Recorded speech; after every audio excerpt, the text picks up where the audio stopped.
Benjamin Banneker was born free on Banneker Farm, which was owned by his family in Ellicott's Mills, Maryland, just outside Baltimore. His father was an ex-slave and his mother was the biracial child of an Englishwoman and an ex-slave from West Africa. Maryland was a slave state, but given that both of his parents were free, Benjamin never personally experienced the institution. In his youth, Banneker was taught to read by his mother and grandmother, and attended a Quaker school for a while. Yet his formal education was rather limited, and his knowledge of literature, history, math, and astronomy was gained through a passion for reading and self-education. He contributed to the family farm by implementing an irrigation system and custom-built a wooden clock when he was 21 that kept accurate time until his death.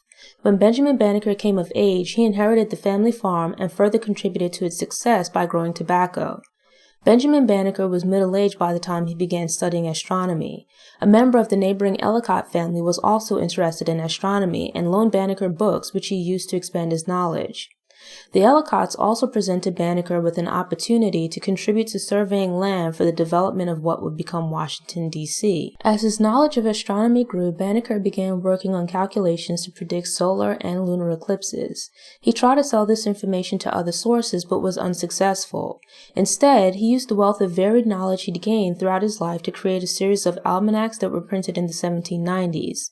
The pamphlets included information about high tides, weather predictions, essays, poems, astronomical patterns, etc. While Banneker is mostly known for his almanacs and work in the field of astronomy, he also campaigned against slavery. In 1791, Banneker took the liberty of beginning a correspondence with Thomas Jefferson, where he pushed for the abolition of slavery. He pointed out the hypocrisy of Jefferson and the other founding fathers revolting against the British to obtain their freedom while keeping black people in bondage. Some of the letters were reprinted in editions of the almanac. Publication of the almanacs was partially made possible through the assistance of abolitionist societies.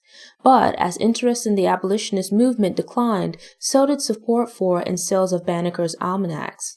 Publication of the almanac ceased in 1797, but Banneker continued working on astronomical calculations and scientific experiments.